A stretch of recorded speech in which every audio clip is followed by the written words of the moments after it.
So guest எல்லாம் ஒரு review கொடுக்க சொல்லியிருப்பாங்க. அப்போ தீபக் அண்ணா சொல்லியிருப்பாரு, நாங்கள்லாம் என்ன வேலை இல்லாமலாம் போய் வந்து உட்காந்துருக்கோம், நாங்கள்லாம் ஒரு எப்படியாச்சும் இந்த ஹோட்டலை கொஞ்சம் நல்லா ஆக்கிடலாம் அப்படிங்கிற ஒரு நம்பிக்கையில் தான் நாங்கள்லாம் வந்தோம்.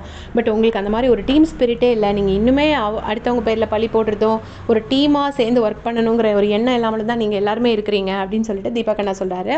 அப்புறம் மஞ்சரி வந்து கிளியராக புட்டு வைக்கிறாங்க, கொஞ்சம் கூட இதில் மேனர்ஸ் இல்லை, இது எதுவுமே ப்ராப்பராக நடக்கலை, எதுவுமே அலைண்டாக இல்லை அப்படிங்கிற மாதிரி மஞ்சரி சொல்கிறாங்க. இப்போ பிரியங்கா சொல்கிறாங்க, நாங்கள் வெளியே ரிவ்யூ பார்த்த வரைக்கும் யார் இங்கே கேஓஸ் க்ரியேட் பண்ணுவாங்க, யார் இங்கே தேவையில்லாமல் பிரச்சனை பண்ணுவாங்கன்னு நாங்கள் ஒரு ஆளை நினச்சோமோ அவங்க இங்கே வந்து எதுவுமே பண்ணலை. அவங்க உள்ளுக்கு பண்ணுறாங்கங்கிறது எங்களுக்கு தெரியும், அட்லீஸ்ட் வெளியில் பண்ணலை.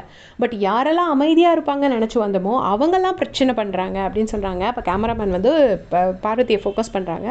அவங்க வந்து ஓப்பனாக எந்த பிரச்சனையும் பண்ணலை, உள்ள பிரச்சனை பண்ணியிருந்தாலும் வெளியில் பண்ணலை, எங்களுக்கு முன்னாடி பண்ணலை. பட் எங்கள் முன்னாடி வந்து சாப்பாட்டுக்கு முன்னாடி தும்முறது வந்து எங்களால் அன்அக்செப்டபிள் அப்படின்னு அந்த பாயிண்ட்டை தான் மெயினாக வந்து மஞ்சரி, தீபக் அண்ணா அண்ட் பிரியங்கா 3 பேருமே அதை தான் மெயின் பாயிண்ட்டாக சொல்லியிருப்பாங்க.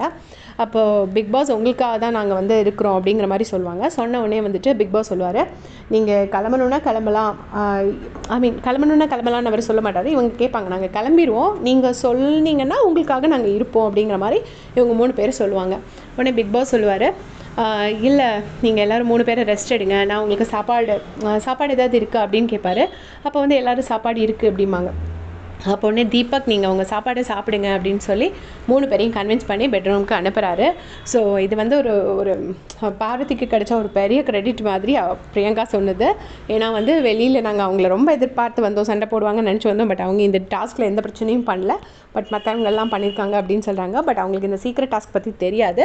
பட் சீக்ரெட் டாஸ்க்காக இருந்தாலும் ஸ்னீஸிங்கை வந்து ஜஸ்டிஃபை பண்ண முடியுமாங்கிறது எனக்கு தெரியலை. ஏன்னா ஸ்னீஸிங் சாப்பிடும்போது ஸ்னீஸ் பண்ணுறதுங்கிறது எவ்வளோ கரெக்டுங்கிறது நம்ம தெரியாது. அநேகமாக வந்து சாண்ட்ரா ஃபயர் பண்ணுவாங்களா, இல்லை ரெட் கார்டு எதுவும் கொடுத்துருவாங்களா, என்ன பண்ணுவாங்கங்கிறது எனக்கு தெரியல. மேபி ஒரு வார்னிங்கோடு நிறுத்துவாங்களான்னு தெரியாது. ஸோ உங்களோட கமெண்ட்